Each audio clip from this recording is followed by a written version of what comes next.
Tonight, we begin a special effort to get your questions about health care reform answered by the people who will decide the fate of President Obama's plan. So every Friday, we plan to have one Indiana congressman or senator here to answer questions throughout our 90-minute newscasts, including some of those submitted at wishtv.com. 24-hour News 8 political reporter Jim Schell is here to get the ball rolling. Jim. Karen, Indiana's 6th District Congressman Mike Pence, who also serves as spokesperson for the Republicans in Congress, is our guest tonight. He joins us by satellite from Washington. Good evening, Congressman. Good evening, Jim. Most of the discussion that we've heard to this point has to do with the public option, whether or not there should be a government alternative to private health insurance. Is there any circumstance under which you could support a public option? Well, there's really not, Jim. I think, I think most Americans know, most Hoosiers know, that we have to achieve health care reform that will lower the cost of health insurance and lower the cost of health care in the long term. But creating a government-run insurance plan, even as an option, will not achieve that objective. And many observers believe it will actually cause millions of Americans to lose the health insurance that they currently have through their employers, who will simply cancel their current plans and send people to the public plan. We can bring real competition and additional choices and lower costs to Hoosiers without creating a new government-run insurance option. Okay, so you do support some health care reform, and along those lines, we'd like to pose to you a question that came in on our website at wishtv.com from a viewer. Sarah Smith writes,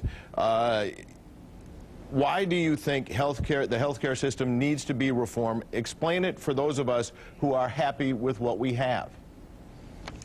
Well, I think Sarah asked the right question, Jim, and that is that, the overwhelming majority of Americans today who currently have health insurance through their employers appreciate that, understand it, and want to keep it. And the last thing that we want to do is launch a massive new government-run insurance plan that will cause employers in these difficult economic times to cancel their health insurance and pay a minimum payroll fee to the federal government instead of offering a plan. But the challenge that we face, Sarah, really is that for your employer and for businesses large and small across Indiana, the cost of health insurance has been rising dramatically. 40% and 50% increases in health insurance costs for business owners have been pretty typical in recent years, and we simply have to give Americans more choices and businesses more choices in the insurance that they offer, or we will simply find ourselves with more and more Americans who are lacking insurance from the place that they work. All right, for those of you at home, you can go to our website or simply email to healthcare@wishtv.com with your questions, and we'll be posing more questions throughout this hour and a half. Congressman, Senator Dick Lugar was here in town earlier this week, and he said that he thinks it's possible that there will not be a final health care vote, at least in the U.S. Senate, before the end of the year. Do you think that's a possibility? Well, I really do believe, Jim, that millions of Hoosiers and tens of millions of Americans are very concerned about the direction of health care reform here in Washington, D.C.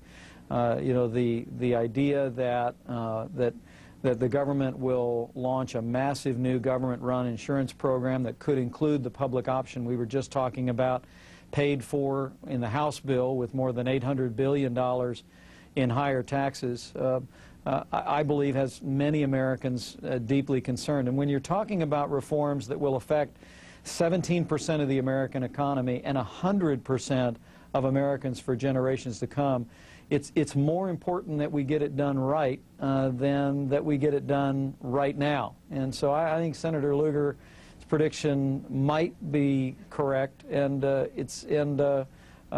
think it would be in the interest of the nation that we slow down, we listen to the American people, and we look for the kind of reforms that will lower cost without putting at risk the health insurance private system that we have today. All right, thanks, Congressman. We'll come back to you in our next half hour.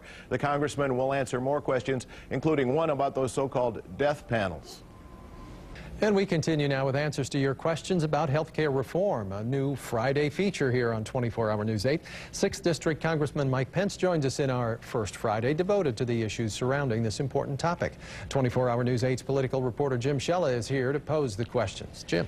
Thanks, Eric, and hello again, Congressman. We established in the last half hour that you support some health care reform but oppose the public option. Here's a viewer question on another high-profile issue. It comes from a fellow who identifies himself only as George. He says, I've been hearing about death squads that are supposedly going to deny health care to anyone who is terminally ill. I think he means death panels, but anyway, is this true or is it just a scare tactic? Well, it's a term, this term death panels, that emerged early on in this debate, and while the bill that Democrats have moved through the House of Representatives does include the creation of something called a Center for Comparative Effectiveness in Medicine, there are no death panels in the bill, Jim, and in fact, the people ought to know that since that term emerged in the debate, there's actually been a commitment to ensure that that comparative effectiveness research is never used to deny coverage. That being said, those of us that are concerned about a government takeover of health care, which we think a public option would lead to, do share a concern that at the end of the day, at a time when our government is running a $2 trillion deficit this year alone, and face a mountain range of debt in the future, that if we go in the direction of more and more government control over health care, that will lead us in the direction of the rationing of health care services. And while it doesn't achieve that level, it's a concern. If I could, a question that just came in from a fellow named Dave Gordon on the front of the public option. He says, why can't government just extend to people without insurance or under insurance the same plan that Congress and the President have? Well, I think it's a very good working model to start a debate. A lot of people think that members of Congress have a public option. The truth is that my family, like the families of every other federal employee across this country, participate in the Federal Employee Health Benefit Plan. Jim, that gives federal employees a choice between 5 different private health insurance plans that are nationwide in scope. And I really do believe that the answer here is to allow the American people to purchase health insurance the way members of Congress can, and that is across state lines, and allow new associations to be formed that'll create new insurance products that'll lower the cost of insurance to the consumers and to small businesses. Thank you, Congressman. We'll be back in the 6 o'clock with more. And for your questions, send them to healthcare@wishtv.com. In coming weeks, we hope that all of the congressmen from Central Indiana will join us to answer your questions. And once again, send them to healthcare@wishtv.com. Congressman Pence will be back with more on 24-Hour News 8 to 6. Every Friday this fall, we plan to have an Indiana congressman here to answer your questions about health care reform. Tonight, 6th District Congressman Mike Pence joins us by satellite from Washington, D.C., and 24-Hour News 8 political reporter Jim Shella has been talking throughout the evening with Congressman Pence. Jim. Debbie, over the past hour, we've talked about why health care reform is needed. Congressman, tell me, if you would, do you view this as a partisan battle, and will it be a partisan battle to the end? Well, unfortunately, Jim, it's become a very partisan battle. Republican proposals, and there have been many Republican alternatives introduced, have largely been shut out in the House of Representatives. And it seems to be dividing along partisan lines in the Senate. But that's really, it's not just disappointing to those of us in the minority in Congress. I think it's disappointing to millions of Americans that would like to see us move forward with the kind of health care reforms that will lower costs, but do that in a way that represents bipartisan compromise.